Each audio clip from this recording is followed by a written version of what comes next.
ada misi sebenarnya dari kami ingin ngumpulin umat sebanyak mungkin, kalau bisa bahkan sampai 5 juta orang, dari gerakan kecil menuju gerakan besar. Dan ide dari 5 juta ini kami ingin ajarkan mereka semua ilmu, namanya ilmu sideway thinking. Maksudnya gitu. Apa itu ilmu sideway thinking? Ilmu berpikir kreatif mencari solusi. Dan ini sebenarnya pengembangan dari ilmu lateral thinking. Basisnya ke sana. Dan setelah terkumpul 5 juta, kami ingin bersama-sama membangun perusahaan basisnya koperasi yang targetnya adalah bisa selevel unicorn. Unicorn itu artinya perusahaan yang asetnya senilai 14 triliun ya sekarang kan gitu. Karena Indonesia ini kekurangan, Indonesia itu tidak punya perusahaan unicorn ya. Gojek dijual, Bukalapak dijual, jadi yang punya itu hanya minimal. Jadi kita tuh sebenarnya fata morgana aja. Kalau kita bilang kita punya perusahaan unicorn, nggak punya gitu. Anak-anak muda yang mau startup itu begitu mampu dijual, dia jual. Jadi tidak ada lagi cinta dalam lagu dan sebagainya. Dan kita ingin punya perusahaan yang besar, yang umat memiliki saham tersebut. Jadi semua kebagian dampaknya. Langkahnya adalah kita bangun dulu gedung Rumah Berdaya Zoka di Jatiwaringin itu menjadi center pemikir kita, think tank center kita. Yang kedua, kita akan bantu teman-teman tunanetra membangun bisnisnya. Mereka sedang bangun e-learning dan bisnis buat mereka ya, untuk menghidupi mereka. Jadi baru setelah itu kita akan bangun perusahaan unicorn. Mungkin enggak? Jawabannya sangat mungkin karena kita punya kekuatan mayoritas. Uang kecil dari kumpulan orang-orang banyak hasilnya sangat besar. Dan dari situ kemudian kita membangun perusahaan unicorn. Itu yang kami sedang lakukan. Caranya seperti apa? Kami akan sosialisasikan dua ilmu. Pertama adalah ilmu berpikir, ilmu thinking mastery. Yang kedua ilmu creative thinking. Salah satunya adalah sideway thinking, pengembangan dari ilmu lateral. Nah, Assalamualaikum. Nah, ilmu berpikir kreatif itu sebenarnya bukan ilmu buatan Eduardo Bono atau Amerika dan sebagainya. Siapa peletak dasarnya? Justru orang hebat, sahabat Rasulullah, namanya Ali bin Abi Thalib. Seorang solution maker, seorang yang problem solver, yang kalau ada apa-apa, umat itu nyari Ali bin Abi Thalib. Dia adalah, kalau Abdurrahman bin Auf dermawan umat, Ali bin Abi Thalib adalah pemikir umat. Jadi kalau ada challenge di lapangan, dialah. Gitu. Salah satu ilmu matematik KPK, kelipatan persekutuan terkecil, penemunya adalah Ali bin Abi Thalib sebenarnya. Dan dia adalah orang hebat. Karena dia bisa memecahkan berbagai macam tantangan. Jadi Umar bin Khattab, semua kalau nyari ada apa-apa, mencarinya Ali bin Abi Thalib. Kalau ada masalah. Kalau butuh duit, kontaknya Abdurrahman bin Auf. Kalau butuh solusi, datangin Ali bin Abi Thalib. Dan dialah solusi. Ini kita akan belajar sebenarnya. Jadi ini juga sekaligus belajar kita tentang kalau kita butuh tantangan, bagaimana Ali bin Abi Thalib mengajarkan apa itu solusi. Kita akan buka sebentar dulu.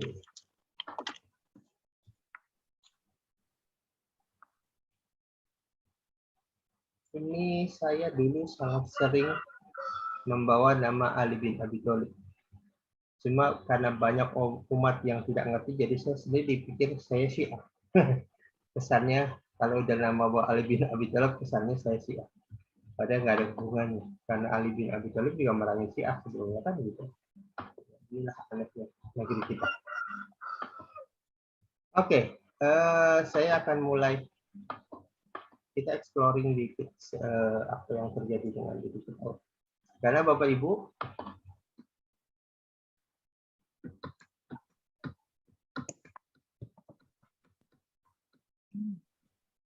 oke, ini kita diskusi apa kata Einstein. Ini karena beberapa saat saya sering ketemu nih, hari ini orang punya challenge tapi nggak ngerti gimana solusinya. Kata Albert Einstein, kita tidak bisa mencari masalah kalau kita lagi ada masalah ya, dengan cara berpikir di level yang sama ketika kita membuatnya. Jadi kalau kita istilahnya gini, pakai level 1, menemukan solusi, kita lupa bahwa level 1 inilah ketika masalah ini terjadi. Jadi kita harus berpikir di level 2 atau level berbeda ketika masalah itu terjadi. Dan itu harus kita lakukan. Gitu. Untuk teman-teman yang hari ini berhadapan dengan klien dan sebagainya, pahami kita tidak bisa membantu klien menyelesaikan tantangannya kalau level berpikirnya sama dengan level berpikir ketika dia mendapatkan masalah. Dan ini jadi tantangan kita. Ini kita bicara tentang bagaimana solusi kita atau masalah terjadi dan bagaimana mengapa orang stuck dengan masalah yang dia nggak bisa temukan. Kembali kita paham bahwa input adalah pertama kali kita berpikir berdasarkan input yang kita dapatkan, kita proses dalam pikiran kita, diproses oleh data masa lalu, oleh bilik-bilik yang kita miliki dan sebagainya. Ujungnya output.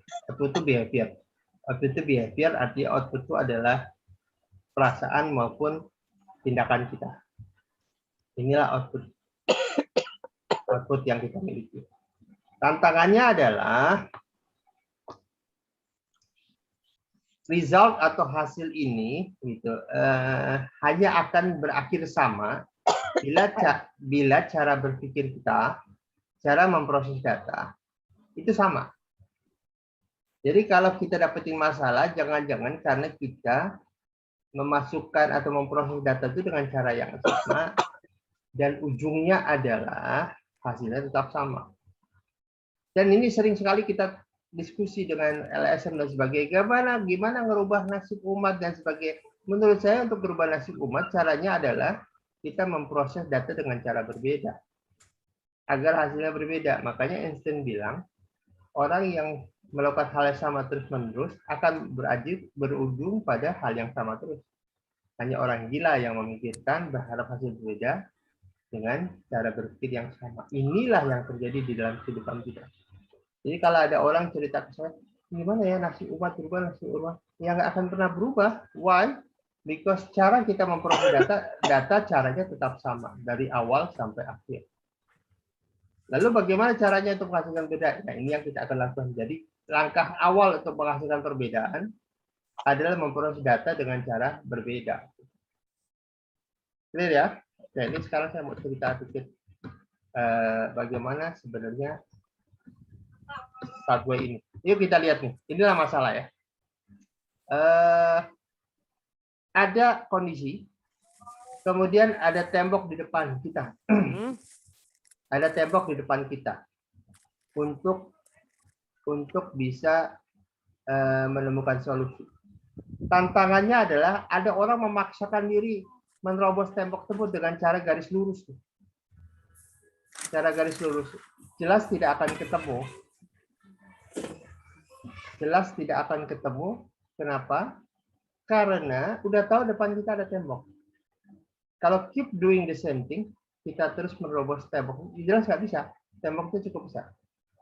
Cara terbaik apa? Yaitu namanya subway. Subway itu berpikir menyamping, bahasa kita tuh. Menyamping itu dari kiri atau dari kanan dan sebagainya. Jadi orang yang berpikir lurus itu namanya berpikir linear. Menggunakan data yang ada, menggunakan cara memproses yang sama, ujungnya apa? Nggak ketemu solusi.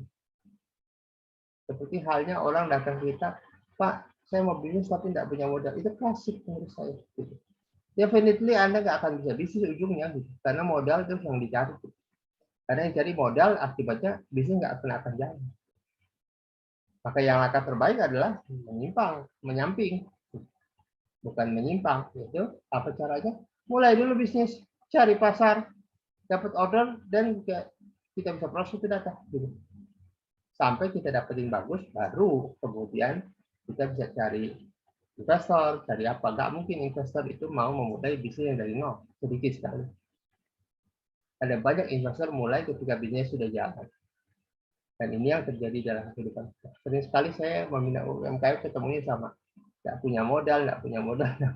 Dari dulu sampai sekarang problematikanya sama. Saya pikir kalau itu yang diwariskan dari generasi ke generasi, maka kita akan sedikit punya entrepreneur. Jadi tugas entrepreneur sekarang adalah menemukan ide Bisa nggak bisnis tanpa modal? Jawabannya bisa. Dan puluhan bisnis bisa memulai dari situ. Juga untuk hal lain. Ada orang mau naik haji. Penghasilan gajinya segitu. Nabung nggak ketemu. Dia keep running, keep doing the same thing. Nggak akan ketemu, saya bilang. Mau sampai kapan? Maka yang dilakukan cari ide lain. Gitu. Entah dia mau mulai usaha baru, atau apapun itu. Gitu. Mencari ide lain. Gitu. Yang lebih giat dan sebagainya. Disitulah kita butuh orang, banyak orang yang mampu berpikir dengan konsep subway. Jadi ketika jalan lurus tidak bisa ditembus, maka kita jalan samping, kiri, atas, apapun itu. Dan saya lihat banyak manusia terjebak di pikiran namanya linear thinking. Linear thinking atau keep doing the same, lurus gitu. Jelas nggak akan ketemu. Maka kita harus cari jalan. Dan ini membuat orang sering sekali sulit bertindak. Karena apa? Karena terus menggunakan konsep yang sama. Yuk kita lihat. Sebelumnya mungkin saya kasih puzzle dulu. Mungkin ini puzzle lama ya, bahkan mungkin tahun 90-an ini. Dulu ini banyak manajer diajarin ini, gitu. Karena untuk membuktikan bahwa dia bisa nggak dia berpikir melewati tantangan yang ada. Nah itu ada 9 titik di samping. Sebelum saya jelaskan yang di samping itu 9 titik. Nah tugasnya adalah menghubungkan 9 titik tersebut dengan 4 garis yang tidak terputus. Jadi kalau kita naruh spidol atau pulpen nggak diangkat. Jadi nyambung. Kalau kita lakukan cara yang sama, nggak akan ketemu. Gitu. Karena diambil garis, nggak akan ketemu. Nggak pernah akan ketemu. Why? Karena kita terpola oleh cara lama. Dibutuhkan ide baru agar semua garis bisa menghubungkan titik yang ada. Nah, kalau kita terjebak di pola lama, pola sama, gitu, itu nggak akan ketemu. Nanti kita bicarakan apa jawabannya. Yang jelas sebenarnya ini puzzle-nya begini. Hubungkan semua garis, semua titik ini dengan cara tidak terputus garisnya.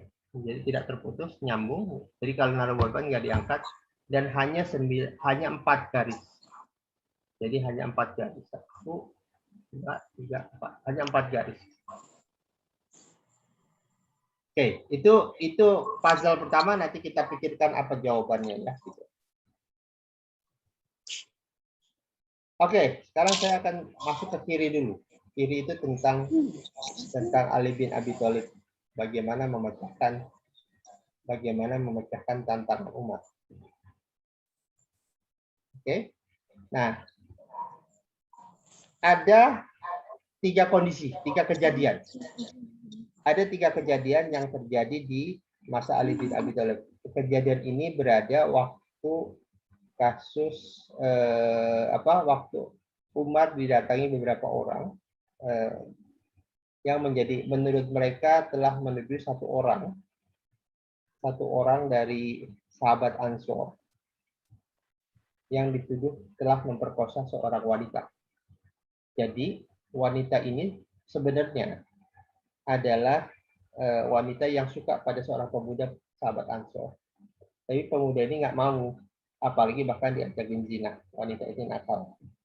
Tapi akhirnya dia mengadu ke Amirul Mukminin waktu Umar ibn Khattab. Kemudian si wanita itu menaruh putih telur, jadi telur diambil kuningnya, diambil putih, ditaruh di bajunya. Jadi kemudian dia mengatakan pada Umar, ya Amirul Mukminin, dia telah memperkosa saya. Ini bukti spermanya. Ditaruh di celana dan di baju dan celana. Umar hampir saja membuat keputusan ingin menghukum si laki-laki tersebut. Gitu. Sampai kemudian dia terpikir, bentar, saya akan panggilkan dulu. Lalu diutuslah untuk memanggil Ali bin Abi Thalib, sahabat beliau. Dan Umar menceritakan kasusnya, Ali bin Abi Thalib melihat. Nah, ini namanya jebakan asumsi ya. Jadi kalau kita sedang menghadapi tantangan gitu, yang pertama kita lakukan adalah jangan-jangan asumsi kita belum pas banget. Jadi Ali bin Abi Thalib tadinya dihadirkan untuk membuktikan bahwa ini telah terjadi perkosaan atau belum. Karena dulu alatnya kan tidak terlalu canggih seperti sekarang ya, ada visum dan sebagainya. Maka Ali bin Abi Thalib melihat bercak putih yang ada di wanita tersebut. Maka kemudian Ali diam sesaat. Apa yang membuat diam? Satu, asumsi bahwa ini adalah sperma. Satu. Tapi asumsi lain, Ali menguji juga. Bagaimana dengan asumsi lain? Asumsi pertama adalah terjadi perkosaan dan ini bukti sperma. Asumsi pertama. Dan itu terlihat buktinya secara nyata ya. Kemudian tapi Ali ingin menguji bagaimana dengan asumsi kedua. Si pemuda ini tidak memperkosa, si wanita ini yang menjebak, dan itu bukan sperma. Maka dia uji asumsi kedua. Bagaimana caranya? Ali kemudian mengambil air panas bagi wanitanya itu dikasih air panas dan kelihatan putihnya itu melengket gitu. Kemudian Ali cium. Nah ini bukan sperma Ali. Gitu. Kemudian wanita itu diinterview lagi dan ternyata wanita itu mengakui bahwa itu putih telur. Gitu. Dan dari situ kemudian Ali bisa menemukan solusi. Apa pelajarannya? Kadang-kadang ketika kita punya masalah, yang sering jadi masalah ada asumsi kita terhadap masalah tersebut. Ya tadi itu, bisnis perlu modal. Is it? Kita kadang-kadang tidak pernah mempertanyakan kembali asumsi itu. Bahwa bisnis itu perlu modal. Is it? Benarkah bisnis perlu modal? Jangan-jangan ada asumsi lain. Banyak bisnis yang tidak pakai modal. Maka asumsi terhadap masalah itu harus kita tanyakan ulang. Adakah bisnis yang tanpa modal? Ada sebenarnya akan itu. Cuma karena kita telah terjebak pada asumsi bahwa bisnis perlu modal, maka kita stuck. Gitu. Tidak pernah ada tidak pernah ada gagasan baru karena kita terstuck oleh pemahaman bahwa bisnis perlu modal. Asumsi itu tidak pernah kita tantang, kita tidak pernah challenge. Dan itu membuat kita jadi berpikir jangan-jangan ada asumsi lain. Satu ya itu. Kedua, saya telah ceritakan di grup ya, tentang jebakan proses. Kadang-kadang dalam hidup ini ketika lurus nggak ketemu, maka kita perlu harus cari gerakan lain. Kasus tentang warisan ya. Ada warisan tentang unta, sudah ceritakan tadi di grup, tapi saya ceritakan lagi. Ada orang punya bertiga saudara gitu, kemudian sudah diputuskan. Tidak ada kesepakatan, mereka punya unta, untanya cuma 17. Nah, si A dapat setengah dari harta yang ada, si B dapat sepertiga, dan si C dapat 1/9. Tantangannya mereka tidak mau unta itu dipotong atau dibagi-bagi, mereka ingin dapat unta utuh gitu. Nah, maka dicari ide, gitu. Ketemu-temu gimana caranya supaya untanya tidak dipotong-potong lah, nggak mau mereka terima unta mati, mereka semua mau terima unta yang hidup. Gitu. Cari-cari ide, nggak ketemu, mengapa tidak ketemu kembali? Mereka menyelesaikan dengan cara garis lurus. Gitu. Yang nggak ketemu jelas itunya ganjil, gimana ngebaginya? Gak susah sebenarnya. Gitu. Akhirnya mereka bertemulah Ali bin Abi Thalib. Setelah ngerti masalahnya, dengan sederhana, Ali meminjamkan satu untanya pada dia. Akibatnya menjadi mudah dibagi karena totalnya menjadi 18 jadi sudah dibagi dan kemudian Ali setelah selesai Ali mengambil untanya kembali.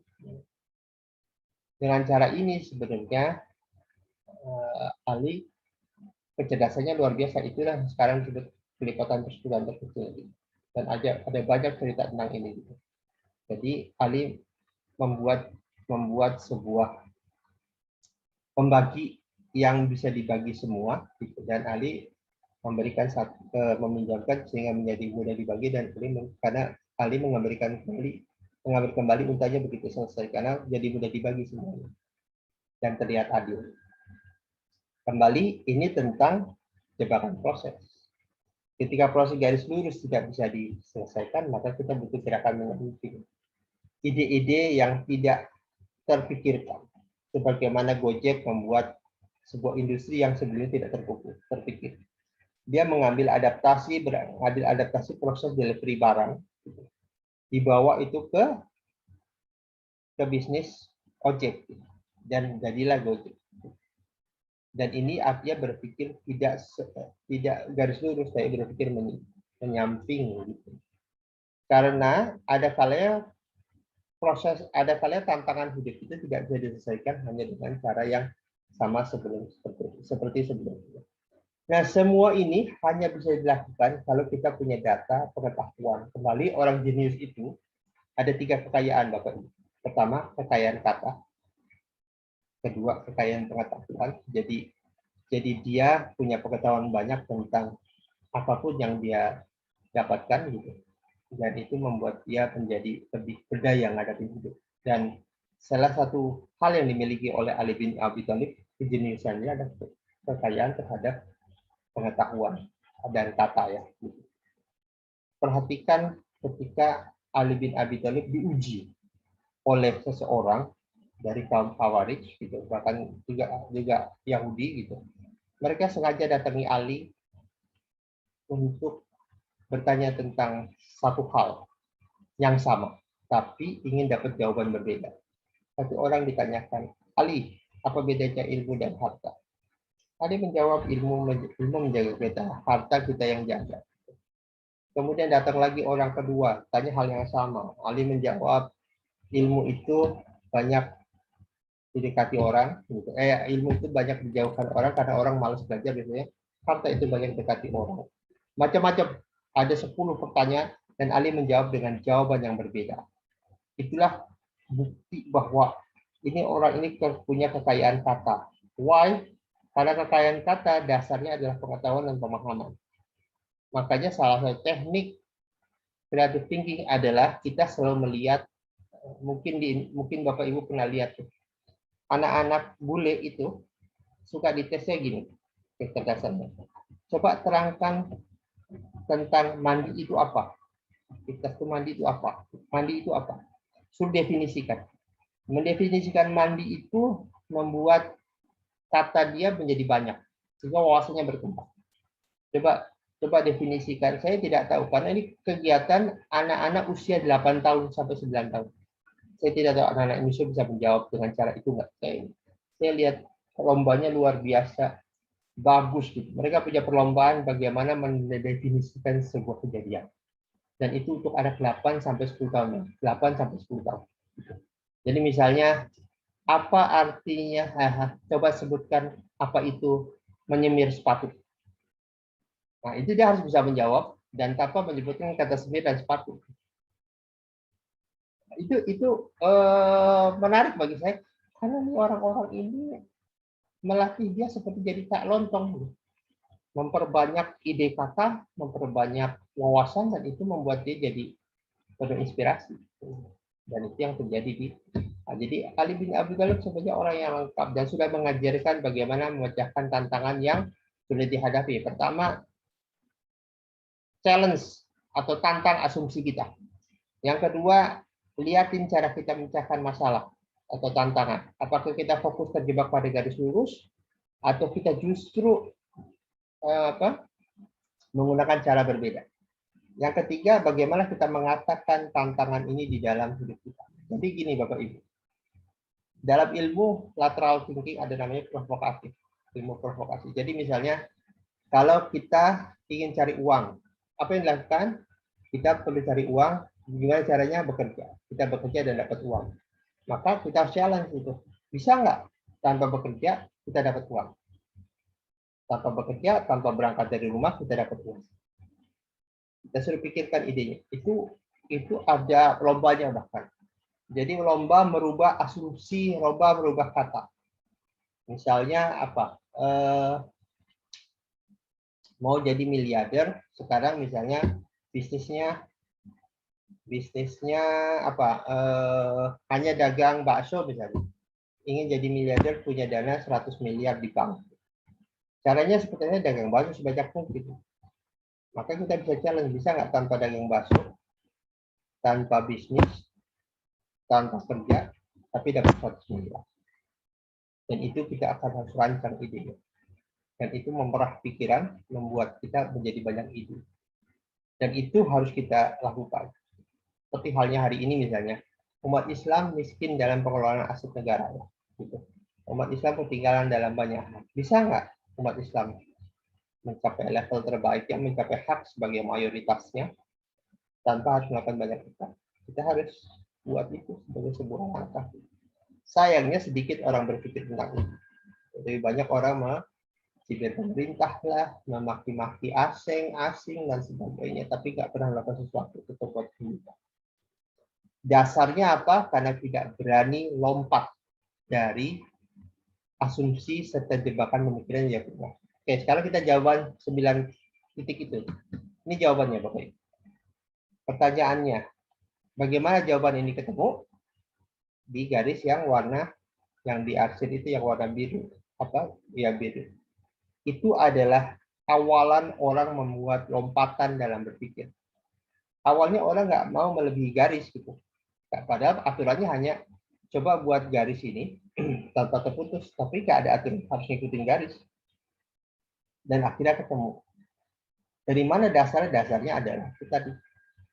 Arsir biru itu. Arsir biru itulah yang membuat orang berani melompat dari kondisi yang sekarang. Inilah lompatan berpikir. Dan kita sangat sedikit membuat lompatan ini, sangat sedikit memastikan bahwa tujuan tercapai, tapi kita pengennya dengan cara lama. Cara lama tidak lagi berhasil. Kita butuh lompatan-lompatan dalam hidup. Dan lompatan-lompatan kayak di puzzle ini adalah dengan menggunakan data. Apa hasil yang biru tersebut. Jadi Bapak Ibu, saya ingin cerita sedikit mengapa kita hari ini saya mengajak Bapak Ibu dan kami akan terus sosialisasikan ini. Hidup kadang menantang kita untuk berpikir lebih banyak. Hidup kadang menantang kita untuk berpikir berbeda. Most of people kadang-kadang berpikir dengan cara yang sama. Dan apa akibatnya? Akibatnya adalah dia dijebak oleh asumsi-asumsi lama. Asumsi-asumsi standar yang akibatnya membuat kita tidak berani keluar dari tantangan ini. Dan ini menyedihkan. Mengapa? Di saat yang sama kita butuh lompatan. Almost tidak mungkin orang ya, kayak sekarang nih, ada orang umur 55 tahun datang ke saya, Pak, saya belum punya rumah, saya belum punya bisnis, saya dipecat, saya di-PHK, saya harus selesaikan tantangan ekonomi. How dia akan menyelesaikan ini? Pertanyaannya, Bapak tidak bisa pecahkan tantangan ini dengan cara berpikir yang lama. Bapak harus berubah cara berpikir Bapak yang baru agar menemukan ide baru. Ya bayangkan, umur sudah 55 tahun, jelas nggak mungkin ada orang mau terima kerja dia lagi. Agak susah menemukan itu. Pengalamannya nggak banyak, kecuali dia pengalaman direksi mungkin bisa loncat. Gitu. Nggak banyak. Dia level terakhir itu cuma manajer, bahkan belum manajer senior. Belum sampai ke level tinggi. Artinya masih ada berapa level lagi dia harus. Jadi, kalau kecuali kita direksi ya, kalau kita direksi loncat-loncat usia 55 tahun masih muda. How? Bisnis tidak punya ide. Karena apalagi bisnis sekarang ya, penuh tantangan. Bagaimana? Modal tinggal dikit. Jadi maksud saya ingin cerita, sometimes hidup men-challenge kita untuk sampai di level berpikir berbeda. Langkah terbaik apa? Ya mencari ide. Duduk, cari ide. Bagaimana bisnis dalam kondisi usianya dan bisa ketemu. Maka kita memodel hidupnya si Colonel Sanders. Apa yang dilakukan oleh Colonel Sanders? Bawa investor, tapi buat konsep bisnis yang menarik bagi orang. Konsep bisnis yang menarik, ajak orang terlibat, gunakan pengalaman hidupnya, pengalaman kerjanya, itu yang membangun selling point. Dan itu yang sedang dia lakukan. Jadi ngerancang bisnis, kemudian mencari investor sambil dia membuat bisnis kecil. Dan kemudian tentu membuat bisnisnya itu dengan cara berbeda ya. Kembali unik itu penting. Ya, itu teknikal. Cuma saya ingin cerita, sometimes hidup itu seperti itu Bapak Ibu. Dan ini saya suka berdiskusi dengan, dulu saya punya komunitas, sekarang udah jarang. Komunitas mencari ide yang tidak, bahasa kita tidak standar. Ide yang tidak linear, ide yang perlu pemikiran menyamping. Sebagaimana dilakukan oleh Ali bin Abi Thalib. Tadi sudah dijelaskan ya, Ali bin Abi memulai apa? Dengan cara membuat atau merubah asumsi yang kita dapat. Oke, itu prolog. Ada pertanyaan silahkan. Saya tunggu 3 menit kalau ada pertanyaan tentang ini ya, gitu. Tentang berpikir menyamping, bukan menyimpang ya, ya gitu. Jadi menyamping means kita mencari ide, mencari cara untuk tidak sama seperti hal ini. Kemarin saya cerita di komunitas lain, saya cerita tentang koperasi di Jepang. Koperasi di Jepang, anggotanya 28 juta orang, sekarang omsetnya mendekati 200 triliun. Tahu dia lakukan itu, tahun 45 ketika mereka kalah perang, mereka paham bahwa asing akan masuk menjajah mereka secara ekonomi. Dan ini pemikiran yang luar biasa dari orang Jepang, yang tidak pernah belajar ukhuwah, yang tidak pernah belajar jamaah, ada tangan Allah bersama jamaah. Apa yang dilakukan orang Jepang itu? Dia kumpulin orang-orang, yuk let's do something. Daripada kita mengeluh tentang kita kalah perang dan sebagainya, let's do something. Maka mereka memanggil semua koperasi yang ada, gitu, koperasi pribumi dia ya. Gitu. Ayo kita duduk, kita satukan kekuatan. Sehingga mereka punya ala kumpulan koperasi sekunder, kemudian diajak orang, sehingga sampai 28 juta orang. Dan dia salah satu raksasa ekonomi di Jepang, namanya JCCU, Koperasi Corporate Care Union, Japan Corporate Care Union. Sekarang banyak departemen koperasi belajar ke sana.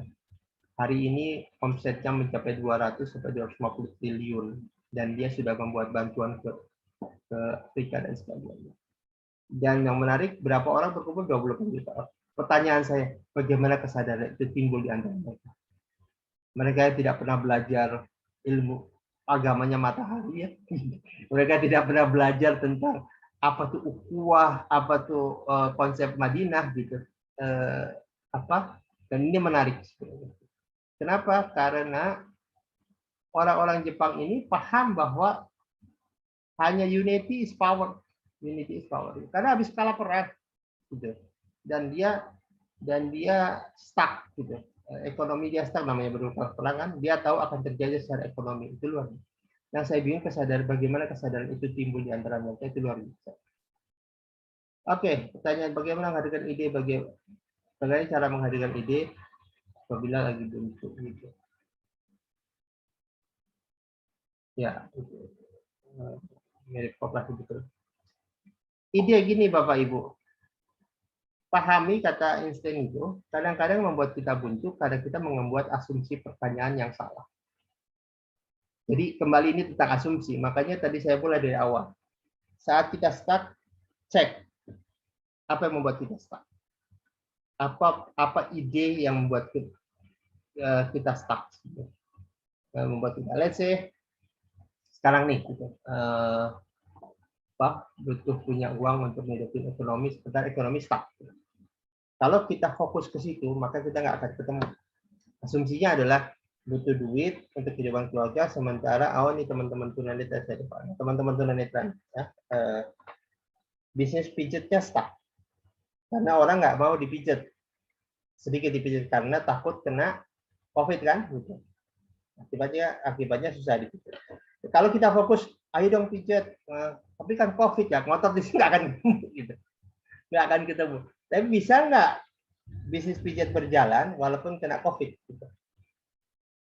Nah nanti saya cerita bagaimana seorang tukang bakso, saya lupa tuh, sayang saya artikelnya nggak sempat saya itu tuh. Jadi tukang bakso yang dagangannya laku di era COVID yang awal-awal sempat sepi dan dia tidak tahu caranya bagaimana menghadirkan pelanggan yang banyak. Tapi kemudian dia telusuri gitu. Apa yang membuat orang takut pelanggannya? Karena COVID, maka dia selesaikan itu. Oke, itu. Nanti kita lanjut tuh Pak Barudu. Masyarakat Jepang punya, ya memang mereka punya prinsip. Bahkan di Jepang ada keresu. Pernah dengar keresu Pak? Keresu itu kalau kita nih sekarang ada Bu Harti, Bu Linda, Pak Andika punya bisnis. Saya supplier, bapak-bapak semua, bapak dan ibu semua.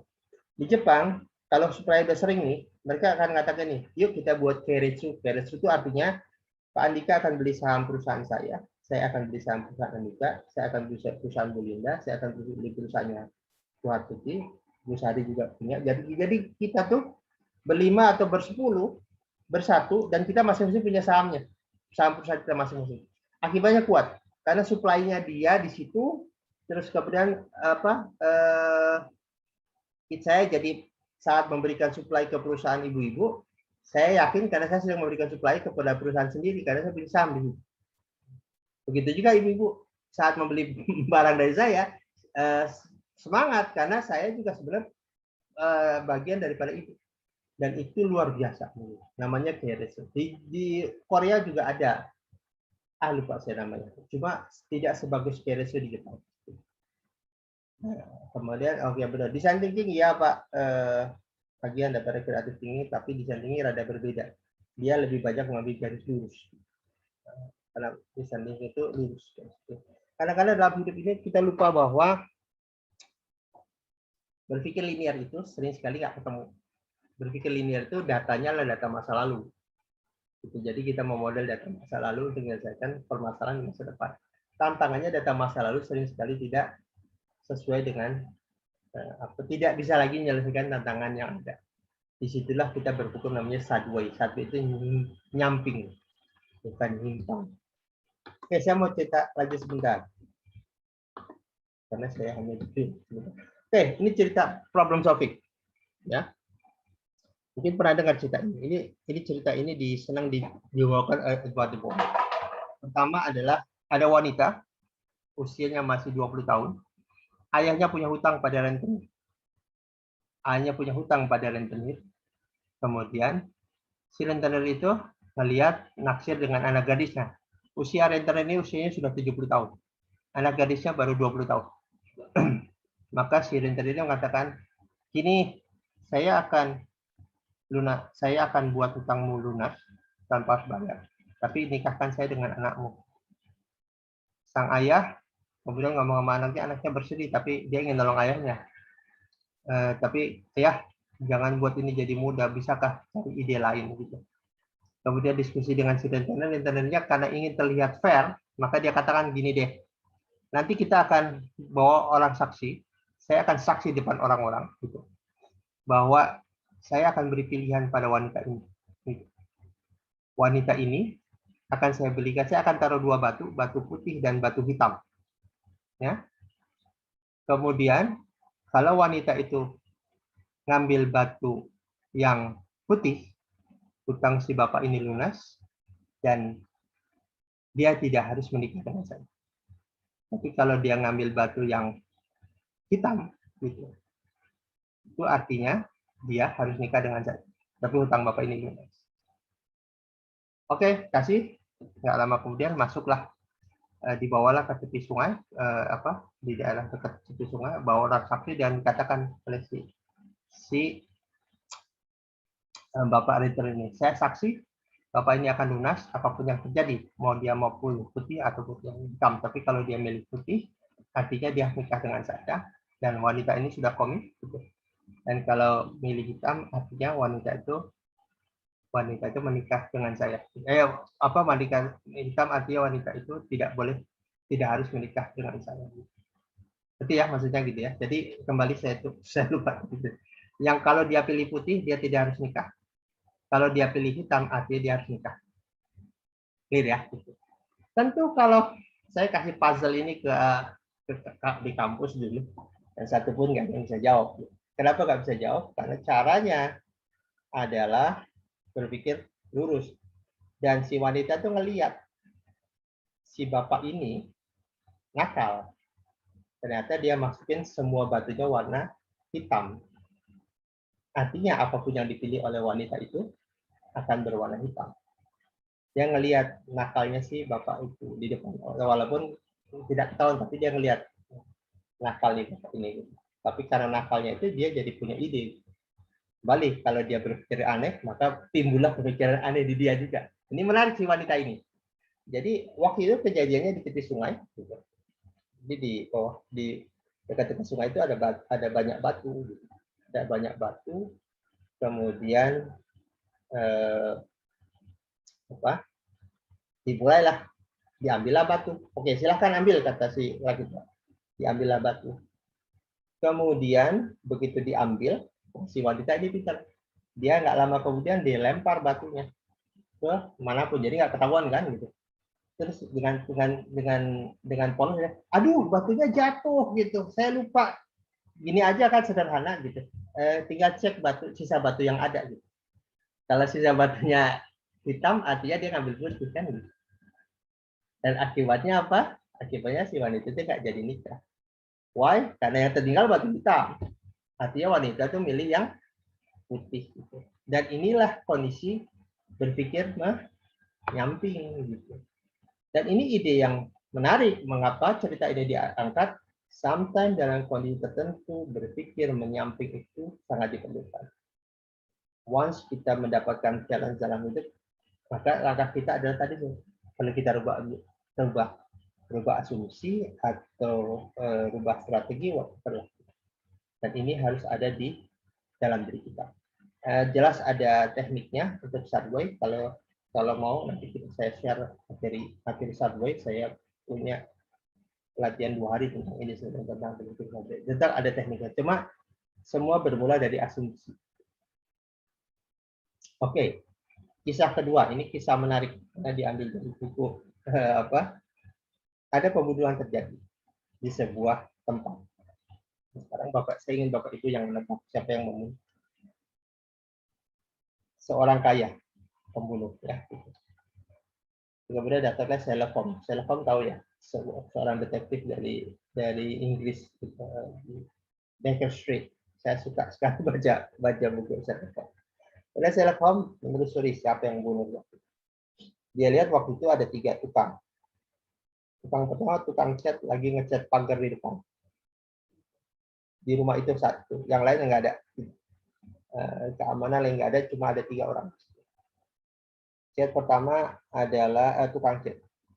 Yang kedua ada asisten rumah tangga yang lagi bersihin kebun. Yang ketiga ada tukang masak yang sedang nyiapin masak. Si bapak itu terbujur tempat di ruang TV. Pertanyaannya, bagaimana dia meninggal? Ini menarik sebetulnya. Karena nggak ada ketahuan, semua punya alibi. Kalau ditanya tentang kamu ngapain, tukang cat sibuk cat, tukang kebun sibuk buat kebun, yang masak sibuk masak karena mau makan siang waktu itu kan gitu. Nah si bapak ini meninggal. Sherlock Holmes melihat, kemudian dia lihat ada tulisan sekilas. Tulisan itu cerita tentang ada gambar. Ini direkap dengan cara Indonesia sebenarnya. Ada gambar jengkol sama gambar sepatu. Kemudian ada tanda tambah di garis. Sherlock Holmes melihatnya tanda sepatu, tanda sama dengan di garis itu. Kemudian ada gambar jengkol. Sudah melihat apa artinya. Dari situ kemudian dia ketemu. Oh, saya ngerti kata Sherlock. Ini adalah sign. Ini adalah tanda. Dari situ kemudian Sherlock menuduh, mengambil asumsi, dan dia ngelihat di tempat makan. Kemudian dia coba cicipi sedikit makanan yang ada, gitu. Kemudian dia cek lidah, oh nggak beracun. Tapi dia lihat ada sendok jatuh di situ. Dia lihat, oh sendoknya beracun. Petuduhnya adalah si tukang masak jatuh. Pertanyaannya, apa hubungannya gambar itu dengan tukang masak? Ada yang tahu nggak? Jadi Sherlock clue-nya hanya punya gambar, kata sepatu, tanda sama dengan di garis, kemudian ada gambar jengkol. Dari situ kemudian saya tahu ini siapa pembunuhnya. Yuk kita diskusi, sedikit mikir. Kira-kira mengapa Sherlock tahu pembunuhnya adalah si Kopi? Ada yang tahu nggak? Ini tentang puzzle. Kita suka mainan puzzle karena orang-orang kreatif tinggi itu mainannya puzzle. Untuk apa? Menguji asumsi kita. Kadang-kadang asumsi kita suka suka terjebak. Cerah? Cerah? Oke. Jawabannya adalah karena ada asumsi begini biasanya, ada puzzle. Oke, ada puzzle, tulisannya begini sebenarnya.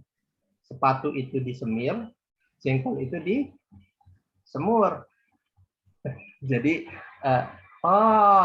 jadi ada istilah lagi dengan sepatu itu disemir, jengkol itu disemur. Artinya menurut Sherlock ini tentang makanan. Dan Sherlock mengetes makanan. Makanannya tidak beracun, yang beracun sendoknya. So, kemudian tertuduhnya adalah si tukang masak.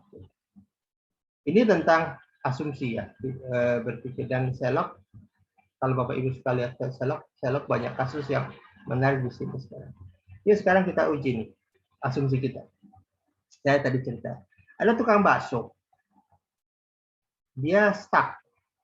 Makanannya jarang orang berani makan dia lagi. Bakso lagi ya gitu. Kenapa? Karena takut COVID dan sebagainya. So, apa yang dilakukan oleh tukang bakso itu? Awalnya dia punya asumsi orang takut makan bakso karena COVID.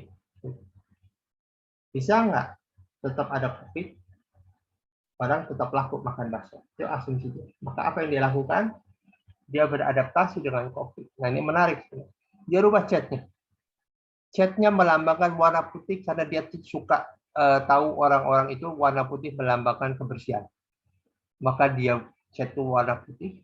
Jadi putih sangat mendominan gelombang-gelombangnya. Kemudian sangat bersih dijamin. Bahkan dia tulis bakso bebas COVID sudah divaksin 2 kali. Gitu bahasa dia gitu. Dan menarik adalah dia dagang dengan baju putih. Putih dari atas sampai itunya baju putih.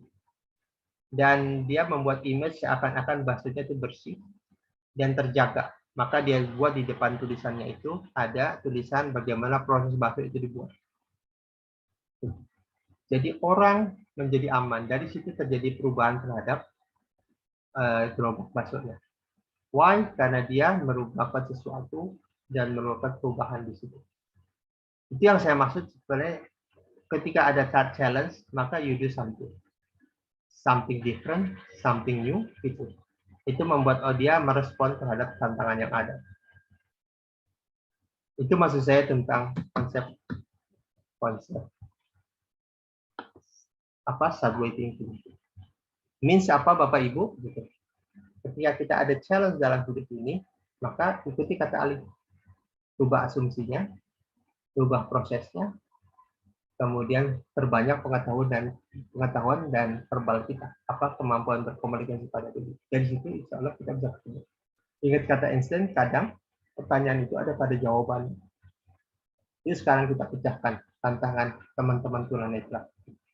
Yang sekarang tunanetra tidak bisa pijat karena orang takut pada pijat. Karena takut terancam oleh COVID dan sebagainya. Ini yang harusnya kita terbiasa dengan cara sulit dan kita ingin biasakan. Ada ide nggak tentang pijat? Nggak bisa karena ada COVID sehingga customer takut disamperin tunanetra. Yuk kita cari idenya. Bagaimana agar tunanetra tetap bisa punya usaha dan bisa menghidupi dirinya dan usahanya maju. Yuk kita diskusi. Pertama, cara kita adalah mengasumsikan. Apa asumsi kita? Pijat tidak laku karena ada COVID. Pernahkah kita uji itu? Apa iya pijat itu tidak laku karena ada COVID sehingga masyarakat takut? Itu pertama diuji itu, asumsi itu. Benarkah asumsi itu? Bisa nggak kita rubah asumsi lain? Bisa nggak? Walau ada COVID, pijat tetap laku. Bisa nggak kita berpikir itu? Nah, itu harus jadi tantangan tunanetra karena biasa ini brainstorming ya. Kita duduk, kita buat ide. Satu, kalau mau. Yang kedua, ada kalanya cara kita memasarkan pijat dengan cara yang sama, itu melalui informasi, pesan dan sebagainya. Bisa nggak kita membuat misalnya pijat itu berdemonstrasi cara pijat karena ini dilakukan di Amerika, Bapak Ibu. Jadi di Amerika memanggil dokter, kemudian di depan dokter-dokter itu, ini persatu karena di sana ada asosiasi pijat Amerika. Dokter-dokter itu membuat jadi si pemijat ini membuat peragaan. Si dokter itu menilai, dok, dengan cara ini bisa meminimalisir terjadi proses penularan COVID pada orang. Jadi kemudian dokter-dokter itu di idenya semacam idenya mungkin waktu itu karena dia salah satu inilah mewakili dokter karena di sana jumlah pemijat juga lumayan banyak. Jadi kemudian dipanggil, kemudian disuruh diberikan langkah terbaik melakukan pijat di saat COVID. Ada sebagian dokter di sana yang menentang itu, gitu. Karena tetap aja terjadi penularan. Ada sebagian dokter yang mendukung, dipanggil yang mendukung, gitu kan. Kemudian itu disebarkan ke seluruh WA group, ke seluruh media sosial yang ada di Amerika. Dan dari situ bisnis pijat kembali muncul. Jadi mungkin karena ini idenya berbasis isu, maka dibalas dengan isu lagi. Itu cara dia membuat perubahan di masyarakat. Jadi berubahnya bukan merubah dari diri, tapi merubah masyarakat ini. Bisa juga dengan merubah caranya, gitu. Cara komunikasi, dan sini butuh brainstorming. Mungkin ada ide lain boleh, tapi yang jelas yang dilakukan waktu itu adalah membuat asumsi, membuat cara para pemijat asosiasi di Amerika mencari ide agar pertama orang tidak takut pijat kalau misalnya sudah tervaksin si pemijatnya dan sudah pakai swab chain dan sebagainya. Menjadi hal itu di Indonesia juga dipikirin itu bagaimana caranya memastikan dia tidak terbebas COVID karena spa pijat di sana dia punya seperti halnya sekarang orang berani naik Gojek kan, mau tidak mau orang naik Gojek kan, beberapa orang Gojek masih laku, bahkan sekarang orang sudah tidak lagi memberikan makan pada supir Gojek. Kenapa? Karena Gojek sekarang sudah laku kan, tidak seperti sebelumnya. Pertanyaannya mengapa pijat enggak, itu juga tantangan model itu. Dengan cara itu kita bisa meminimalisir dan mengubah solusi. Oke, itu kurang lebih hari ini diskusi kita. Ada pertanyaan yang mau ditanyakan tentang berpikir menyamping? Karena ini kami sedang sosialisasikan ini, tentu ada banyak tekniknya di situ dan perlahan kami akan sosialisasikan ini karena kami punya namanya gerakan dermawan berdaya. Dermawan itu artinya orang berbagi ilmu, berbagi apapun gitu. Dan gerakan ini mau saya bangun semaksimal mungkin kami, karena saya ingin bertemu orang yang kreatif. Jadi kalau kreatif itu artinya begitu ada, kalau cerita tentang tantangan, oke, stop ya, jangan cerita terlalu banyak hal yang tidak mungkin, let's talk tentang hal apa yang mungkin yang kita lakukan. Yuk kita buat ret-retan. Nanti yang kita lakukan. Kita belum lakukan ini dengan kawan-kawan tunanetra, tapi kita akan lakukan ini satu saat. Dan saya suka ketemu orang seperti ini karena disebut dengan mental solution gitu, atau sekarang disebut solutive mentality gitu. Jadi orang yang punya mental solusi dalam kondisi apapun karena membicarakan hal yang tidak mungkin nggak menarik. Tapi lebih baik diskusikan apa yang menarik yang bisa kita lakukan untuk menemukan solusi dari tantangan yang ada. Pertanyaan? Sebelum kita akhirnya, karena sesi kita sebenarnya cuma 1 jam. Boleh, kalau pertanyaan boleh ditanyain. Izin bertanya, Coach Ari. Ya, silakan Pak. Ya, Assalamualaikum warahmatullahi wabarakatuh. Salam warahmatullahi wabarakatuh. Ya, saya emang tertarik sekali nih apa yang disampaikan Coach tentang asumsi, terus tentang cara berpikir. Ya. Memang kalau di luar negeri itu sudah terus tadi disampaikan anak-anak sudah diajarkan bagaimana cara berpikir, jadi berpikir yang menyamping, jadi tidak menyimpang. Terus bagaimana pendapat saya kan pernah ngajar di mahasiswi, Coach. Saya tes mereka dengan saya mencoba cara pola pikir mahasiswi. Padahal ini sudah levelnya mahasiswi. Gitu. Jadi saya coba gambarkan gambarkan bebek gitu. Nah, Terus kedua, coba gambarkan pemandangan indah. Nah, dari 30 mahasiswi itu semua menggambarkan BP itu arahnya ke kiri. Ya, Jadi dari awal angka 2. ya, ya. Ya, Ya, itu ya. mayoritas arah BP-nya ke arah kiri. Nah, terus yang nomor 2, jadi coba gambarkan pemandangan indah. Nah, mayoritas mahasiswi itu menggambarkan 2 gunung kembar. Ya, itu standarnya. Nah, itu. Jadi kalau kita lihat dari situ pola pikir level mahasiswi ini itu sebetulnya terbawa dari TK masa kecil Ya, ya, sampai ya, dewasa terbawa. Nah, ya. ini terus saya pernah mengikuti kelas psikolog ini. Jadi ada psikolog Islam ini tidak setuju dengan pembagian remaja. Oh, Jadi remaja itu tidak setuju. Karena dalam Islam kalau sudah level balik itu sudah ya, dianggap dewasa. Dianggap dewasa harus bagaimana kalau orang dewasa kan harus bisa berpikir cerdas. Ya. ya, Kalau remaja kan, kalau kita perhatikan level mahasiswi udah lulus sarjana untuk bagaimana jiwa entrepreneur. ya, ya. Nah, gitu. Bagaimana pendapat Coach Ari ini? Apakah ada yang salah dengan mindset, pembentukan mindset dari Ya. dari murid-murid gitu ya? Ya, kalau bahasa kasarnya, apakah ada yang salah dengan sistem pendidikan kita? Ya, Terima kasih. kasih Pak Andi. Ya memang benar Pak. Sebenarnya gini, saya lihat ya, saya kan ada anak saya di Inggris Pak, yang kecil, dia pergi. Kemarin dia dapat raport Pak. Saya senang sekali. Raportnya itu, saya juga kaget. Padahal kami nggak bayar apa-apa Pak, sekolah gratis tuh. Makan siang gratis, semua gratis. Yang senang raportnya itu sangat personal Pak.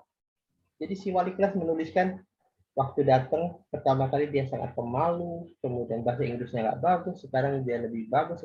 Saya pikir bagaimana segitu banyak siswanya dia menulis personal, dan bahkan dia tahu perkembangan ini anak. Selidik ternyata memang mereka itu membagi.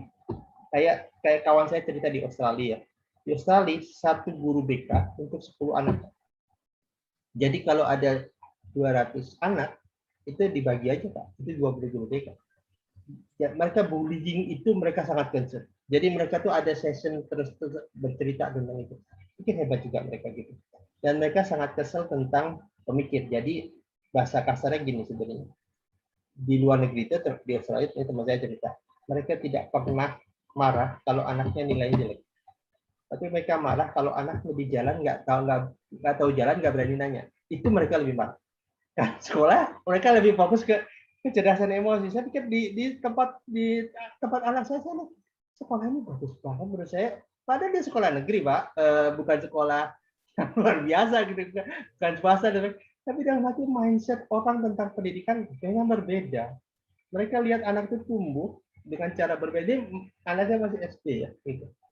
Belum apalagi kuliah gitu. Nah waktu saudara saya kuliah di Inggris, dia Aceh, waktu itu tsunami. Itu dari kampus menyurati dia karena jauh dari Aceh itu disediakan 2 psikolog Pak. Bayangin untuk dia Pak, untuk dia aja. Jadi kalau Anda ada masalah datang ini psikolog untuk mental Anda, ini sekolah untuk pendidikan Anda. Saya pikir hebat juga nih sekolah. Pada bayarnya sama, nggak ada additional cost. Saya pikir bagaimana sekolah ini bisa concern pada perkembangan, dan termasuk tentang kreativitas. Jadi anak-anak itu sudah terbiasa mengekspresikan diri. Beda dengan kita kan, ada pertanyaan semuanya nunduk nih. Termasuk mahasiswa, saya pernah ngajar mahasiswa juga Pak. Ada pertanyaan semuanya nunduk, nggak berani angkat tangan dan bertanya. Tapi saya berpikir saya mencela itu ya, saya cerita pada saya waktu itu di sana seperti sana Pak. Ada pertanyaan saya tuh nggak berani nanya Pak, karena pertama saya pikir Inggris saya nggak jelek-jelek amat. Jadi ada forum besar Pak, kurang lebih ada 250 orang. Saya duduk, saya dengerin kuliah kan. Pengen nanya, tapi nggak berani. Saya pikir kenapa saya nggak berani? Akhirnya begitu selesai saya samperin pembicara, saya bicara, kemudian dia jawab gini, Where are you come from? Indonesia. Ah, tipikal kata dia, tipikal kata dia. Saya punya puluhan mahasiswa Indonesia yang saya lihat esainya bagus-bagus luar biasa, tapi begitu masuk ke presentasi, mengekspresikan diri, ya nothing katanya. Mereka itu kayak gak punya nilai apa-apa. Saya bahkan salah persepsi, ini orang-orang Indonesia ini apa ya? Kok pinter tapi nggak bisa mengekspresikan dirinya? Aneh kata dia, kata dia. Jadi kembali kreativitas berhubungan dengan itu. Karena dia tidak berani melakukan banyak hal, akibatnya dia terbatas cara berpikirnya. Dan menurut saya ini berhubungan dengan cara kita dididik dari kecil. Ya, mungkin karena guru itu kan nggak tahu, saya belum pernah Pak, walaupun dari sisi bagus ya. Ada guru ngaji, anak cium tangan, guru itu kan hormatnya sekali. Ya, di luar nggak ada lah, Bapak cerita cari orang luar apa, nggak ada orang cium tangan, nggak ada itu. Tapi di sisi lain, saking hormatnya membuat mereka tidak berani bertanya yang bertentangan. Itu tantangan kita. Jadi saking hormatnya dia luar biasa, anggap guru itu someone yang nggak bisa ditentang gitu. Akibatnya itu menjadi dia kreativitasnya nggak berani, dia terbiasa untuk mau memberikan ide, entar takut salah, entar dimarahin, entar dianggap hormat dan sebagainya. Itu yang sering terjadi oleh orang-orang.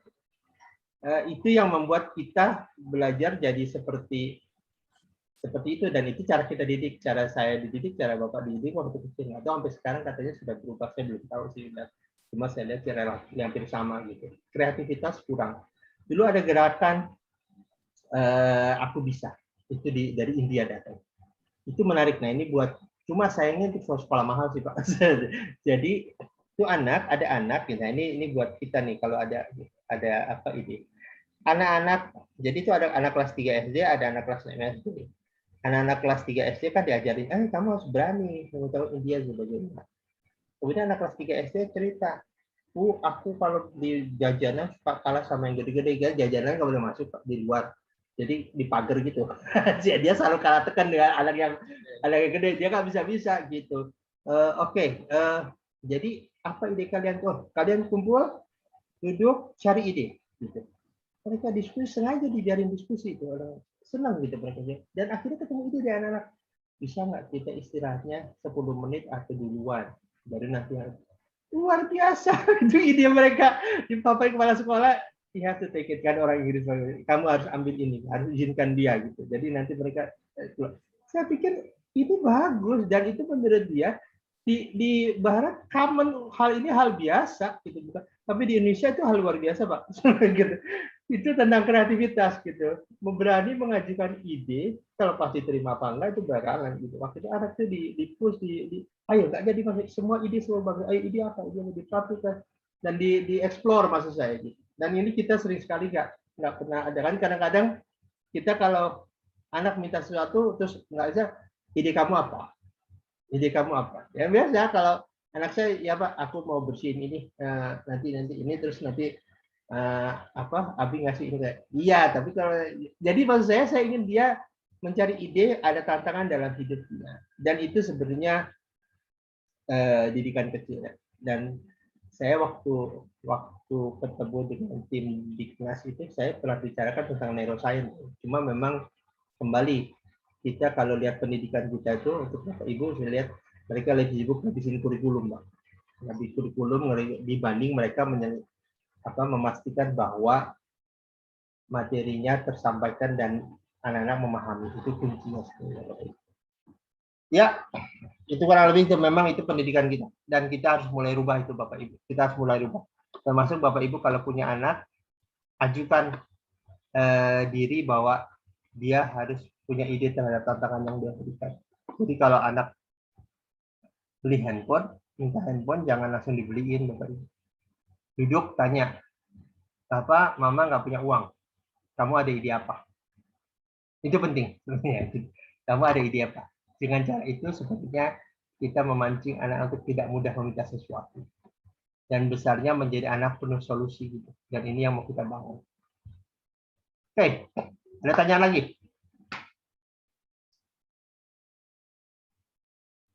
Oke, terima kasih.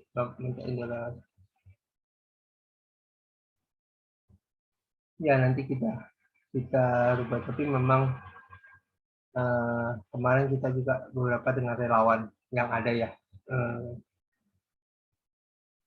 Ya boleh ini Bang Ide, boleh juga tuh Bu, coba Bang Ide. Saya mostly sebenarnya bukan tentang ide juga sebenarnya. Saya lebih ingin mensosialisasikan mental solusi. Jadi teman-teman tunanetra, mental solusi means apa? Kalau ada challenge, you duduk gitu. Kadang kita ada 2 atau 3 orang tambah teman-teman 3 orang yang punya mental solusi, cenderung suka menemukan ide. Dan saya termasuk orang yang dulu punya, sayang sekarang udah pada sibuk masing-masing setelah COVID. Dulu punya komunitas dan senang kalau ada komunitas nih, hari ini sih ini ada challenge nih, duduk yuk, cari solusi. Dulu belum ada Zoom sebenarnya. Dan ini enak sebetulnya. Jadi kita akan bertemu dengan orang-orang yang sepaham, selaras visinya dan selaras mentalnya. Jadi punya belief bahwa everything is bisa dicari solusinya. Semua itu bisa diselesaikan dan itu ide yang harus mantap. Baik, terakhir saya ngajak Bapak Ibu, mungkin yang sudah bergabung nggak apa-apa, saya ngajak Bapak Ibu untuk gabung. Kalau ada yang mau tertarik dengan kita, yuk gabung. Kita punya komunitas dermawan berdaya dan misinya adalah mensosialisasikan ilmu kreatif, juga ilmu berpikir. Cuma syarat gabungnya satu, kalau gabung boleh hanya dengan infak. Yang kedua, bantu kami sebarkan ilmu pada 2 orang. Karena dari 1 ke 2, dari 2 ke 4, 4 ke 8, dan seterusnya. Dengan cara ini kita akan sampai ke 5 juta orang. Yang mau bergabung silahkan, tinggal WA ke sini, kemudian nanti ngisi Google Form, kemudian bisa bergabung sama kita. Materi akan diberikan secara reguler, pekan mungkin 2 kali, kadang sekali. Kadang-kadang kita melakukan sesi seperti ini gitu, untuk menajamkan, memantapkan ilmu. Karena Bapak Ibu, ilmu creative thinking itu bukan hanya tentang menemukan ide, ini tentang sikap hidup dan budaya hidup. Saya membayangkan someday somewhere Muslim punya 5 juta orang kreatif, maka negeri ini berubah. Karena saya ingat kata-kata bahwa hanya dibutuhkan 2% dari jumlah penduduk untuk membuat perubahan. 2% entrepreneur ya. Dan saya juga mengambil hal yang sama, hanya butuh 2% dari jumlah penduduk untuk membuat perubahan. Karena dari 2% ini dia akan melakukan sesuatu. Itu kan 2% kan 270 juta penduduk Indonesia, sekitar 5 juta lebih. Dan ini harusnya membuat kita bisa membuat perubahan, terutama muslim di kita. Yang mau gabung silahkan, yang belum gabung bisa gabung, yang sudah gabung yuk kita mantapkan ilmu kita. Karena saya ingin kita membangun negeri ini dengan membangkitkan begitu banyak orang yang punya mental solutif, agar negeri ini menjadi lebih baik dari waktu ke waktu. Baik, segitu saja dari kami. Kalau ada pertanyaan boleh kita gabung di grup, yang belum gabung di grup silahkan gabung di grup. Kita akan belajar, berbagi ilmu, dan membangun sikap dan mental kreatif. Satu saat kita ketemu yang di Jakarta, kita akan latihan puzzle. Nanti teman-teman itu akan latihan banyak puzzle. Biasakan dengan puzzle kita, dengan strategi dengan apa? Karena puzzle itu akan membantu kita menemukan solusi. Puzzle. Nah, puzzle kayak tadi itu banyak di kita. Karena kita terbiasa dengan puzzle, dengan teka-teki yang mendidik tentunya, teka-teki yang penuh asumsi, teka-teki yang mengajak kita merubah asumsi. Misalnya, saya pernah ngajak peserta pelatihan, oke, pikirkan satu barang, anggaplah peniti. Maka coba tulis 50 hal yang bisa dilakukan dengan peniti. 1, 2, 3, sampai 10, sampai 15, itu masih standar biasanya. Peniti buat jilbab, peniti buat itu. Tapi begitu mendekati angka 50 udah aneh-aneh. Peniti buat buka rumah, kunci. Kenapa aneh-aneh? Karena kita dipaksa untuk membuat asumsi baru. Kalau hanya 1 sampai 10 kita nggak terus. Tapi coba Bapak Ibu yang di sekolah gitu, challenge siswa ataupun mahasiswa. Coba tuliskan 50 hal yang bisa kamu lakukan dengan kos kaki misalnya. Itu 1 sampai 10 atau 15 itu masih standar. Tapi saya nanya bisa coba sebutin yang ke-50 berapa? Apa? Ke-49 apa? Ke-48. Itu mulai aneh-aneh. Dan disitulah challenge saya. Disitulah saya suka. Kenapa? Karena kita terbiasa dengan pola-pola lama. Kita melupakan satu hal, kadang dalam hidup kita perlu menyamping berpikir. Baik, itu saja Bapak Ibu. Terima kasih atas kehadirannya. Insya Allah nanti kita buat sesi yang lebih menarik. Sesi kita akan lebih ke kreativitas karena kita ingin memancing ide-ide kreatif, mengubah pola-pola yang sudah masuk ke dalam diri kita yang menghambat kreativitas kita berkembang dan tumbuh. Sekian dari kami. Mohon maaf tidak ada salah.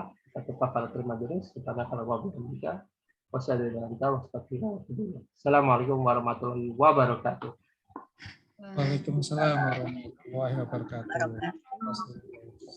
Terima kasih Pak Ari. Ya, saya lihat ya. Ya, kasih Pak Ya, semuanya. sama-sama Bu. Yuk semuanya ya.